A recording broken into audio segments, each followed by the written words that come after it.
Manda. O Paquito quer fazer uma pergunta aqui, vou passar pra ele. Paquito.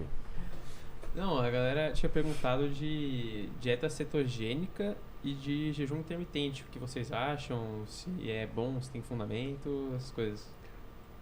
O intermitente Eu vou até a responder- Roberta falou da outra vez. Né? Falei. Eu vou responder do estilo banho, hein? Tá. Ai, senhor. Desculpem qualquer coisa. Olha só, normalmente as pessoas elas buscam técnicas para trazer um resultado que não vem dentro daquilo que é o que a pessoa quer. Vem na velocidade que ela gostaria. E na realidade, quando você mexe com o seu físico, o que você tem que entender? Que você está construindo alguma coisa. Se você pensa em formas em que você vai destruir, por exemplo, a gordura, você vai destruir seu físico também. Não existe nada que você não faça de forma agressiva que não te cause um efeito colateral. É normal você fazer jejum? Não, não é normal. Tá? Você pode argumentar para mim, mas também não é normal você comer a cada 3 horas. Não, não é uma questão de normalidade, é uma questão de objetivo. A gente começou a estudar fracionamento alimentar na nutrição na década de 1950. O que era o objetivo? O objetivo era, você tinha 2 chineses, Wu e Wu, e eles estavam numa situação onde morria gente de fome e eles tinham a seguinte situação: eu tenho esse pote de arroz. Como que eu consumo esse pote de arroz para a pessoa ficar viva e funcionante? Bom, eu posso comer ele de uma vez, eu posso comer ele em 2 refeições, ou eu posso dividir em 4 e comer em 4 refeições distintas. E o que eles descobriram? Que quando ele comia em 4 refeições distintas a mesma quantidade de arroz, existia uma melhora do que era a distribuição física. O que era a composição ele pegar corporal. E meter tudo para dentro de uma vez. Ou do que ele comer em 2 vezes. É mesmo? Em 1970, né, aí a gente começa a retomar os estudos sobre fracionamento alimentar. E aí eu vou contar naquilo que eu trabalho, que é a parte de medicina esportiva. Amor, depois você complementa. Bom, 1970, a gente tem Taperman, a gente tem Fabry, a gente tem Pavel. São caras que eles vão trabalhar o que é o fracionamento alimentar numa outra ótica. Seguinte, bom, eu tenho pessoas que fazem 3 refeições e eu tenho pessoas que fazem até 6 refeições. Se eu der uma dieta, mesma caloria, só que só mudar a distribuição, o que acontece com essa pessoa em relação à doença? Trabalho do Taperman. Bom, o risco de doença cardiovascular cai pela metade, o risco de hipercolesterolemia cai pela metade, a resistência periférica à insulina cai pela metade, o risco de doença coronariana cai pela metade. Depois, e se isso for para emagrecer? A velocidade de emagrecimento dobra. Então, o que a gente tem? Por mais que você comer 6 vezes por dia não seja uma coisa natural ou intuitiva, o que é? É uma técnica alimentar que você coloca para você conseguir um resultado que foi estudado e que se entendeu. A gente está falando de 1970. E outra, as pessoas elas acham, o artigo mais novo. Não, o que manda no artigo não é a data, é a metodologia. Se você não sabe metodologia, você não se meta a ler artigo que você vai falar bobagem, entender bobagem e aplicar bobagem nas outras pessoas.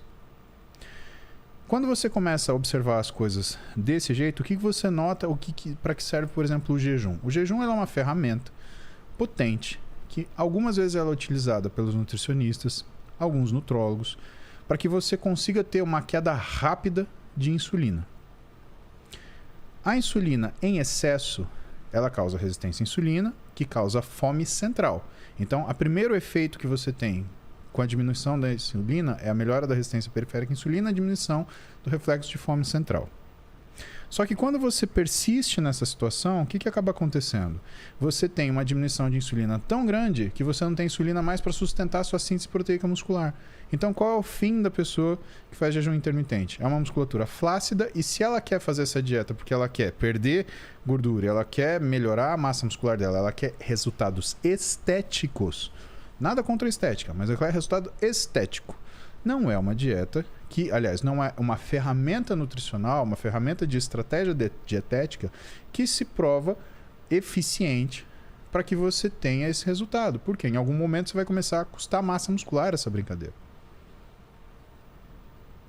Jejum intermitente. É isso. Dieta cetogênica. O que a gente sabe sobre dieta cetogênica? Carboidratos são necessários. Se a gente falou que o jejum intermitente ele diminui a insulina, o que a gente descobriu? Um estudo atrás de estudos sobre dieta cetogênica, que ela aumenta a resistência à insulina. Então ela vai por outro caminho. Só que como você não tem carboidrato, ou tem quase nada de carboidrato, o teu metabolismo muscular, ele fica prejudicado. Então o que acontece com o seu peso? Ele realmente fica controlado. Só que às custas do quê? De uma musculatura extremamente flácida e de uma reserva de gordura que você não consegue opinar, porque você não vê um músculo que seja cheio, que seja tonificado por trás daquela gordura. Então a sensação que você tem é que a pessoa ela não tem um excesso de gordura corporal. Mas não é um físico estético. No exercício, o que a gente sabe de dieta cetogênica? Ele diminui a força, ele diminui o endurance e ele aumenta a percepção de fadiga e a piora da resistência ao esforço quando a fadiga é atingida. O que a gente sabe de aplicabilidades? Porque a dieta cetogênica ela também tem aplicabilidades. Essas aplicabilidades elas se encontram na área da neurologia. Então, Perfeito. o nutricionista ele trabalha com uma dieta cetogênica quando ele trabalha junto com o neurologista. Por quê? Porque para alterações de humor, por exemplo, a dieta cetogênica ela se revela muito útil. O que faz sentido. Por quê? É epilepsia. Para quadros de epilepsia. Sim. É você mudar a forma que o cérebro capta, na verdade o cérebro capta glicose, né? Você tem ali como alimento principal do cérebro a glicose. Quando você entrega corpos cetônicos, você observa uma diferença acontecendo que, né, depois de muitos estudos, mostrou ter a possibilidade de reduzir crises epilépticas. E por quê? Então, mas é utilizado como um tratamento, né? Percebe? Não é... Entendi. Precisa ser feito de uma forma muito delicada, porque não quer dizer que é algo que você pode manter a longo prazo, ou que você vai manter... Porque você vai mudar níveis também de triglicérides, colesterol. Você tem que controlar muito bem esse tipo de estratégia, não é? Vou pegar aqui como faz uma dieta cetogênica e amanhã eu estou em dieta cetogênica que eu acabei de baixar da internet, porque é um risco alto. E você tem que entender de fisiopatologia. Né? Por que uma dieta cetogênica, por exemplo, ela melhoraria o status neurológico no paciente com epilepsia? O que é uma das coisas que faz você ter disparos neuronais? É a presença de energia. O que você causa com uma dieta cetogênica? Resistência à insulina. Ou seja, a energia vai entrar com dificuldade também na célula neurológica, também no neurônio. Isso quer dizer o quê? Que esse influxo mais lento de energia, ele pode ser a diferença entre uma pessoa ser funcionante, ainda que se ela tivesse uma dieta normal, em condições normais, ela funcionaria melhor.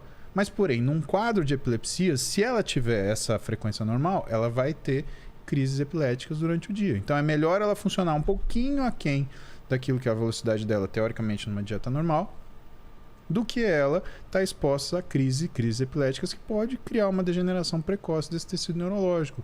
Né? Lembrando que também tem uma conta que se paga por isso. Né?